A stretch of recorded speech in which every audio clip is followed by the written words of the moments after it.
Il a assassiné tous ses rivaux. Puis, il a assassiné tous ceux qui l'ont aidé à les tuer. Joseph Staline, le séminariste géorgien qui est devenu le dictateur le plus meurtrier du XXe siècle. Abonne-toi pour les histoires que les livres d'école ne racontent pas. 1878, Staline naît en Géorgie, fils d'un cordonnier alcoolique. Sa mère veut qu'il devienne prêtre. Il entre au séminaire à 16 ans. Il lit Marx en cachant le livre dans sa Bible. Exclu pour idées révolutionnaires, il rejoint les bolcheviks. 1917, la révolution réussit. Lénine prend le pouvoir. Staline est là, dans l'ombre. Pas le plus brillant, pas le plus charismatique, mais le plus patient, le plus calculateur. 1922, Lénine est malade. Il écrit un testament. Staline est trop brutal. Il faut le retirer du poste de secrétaire général.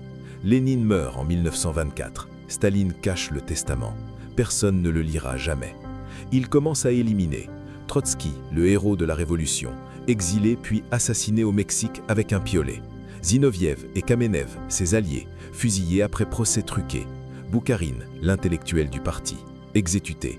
Un par un, tous les compagnons de Lénine disparaissent. 1932, l'Ukraine produit le blé de l'URSS. Staline veut collectiviser les fermes. Les paysans résistent. Il ordonne la confiscation de toute la nourriture, tout, même les graines. L'Holodomor commence. 4 millions d'Ukrainiens meurent de faim. Des mères mangent leurs enfants. Staline nie tout. Il n'y a pas de famine. 1937, la Grande Terreur. Staline signe personnellement 40 000 listes d'exécution. Il boit du vin pendant qu'il coche les noms. Généraux, scientifiques, artistes, écrivains. 750 000 exécutions en 2 ans. Mais le pire, c'est qu'il ne fait confiance à personne. Son chef de la police secrète, Yezhov, celui qui organise les purges, Staline le fait exécuter. Son remplaçant, Beria, est un monstre qui viole des centaines de femmes. Staline le sait, il s'en fout. 1939, Staline signe le pacte avec Hitler. Ils se partagent la Pologne. 2 ans plus tard, Hitler l'envahit. Staline refuse d'y croire.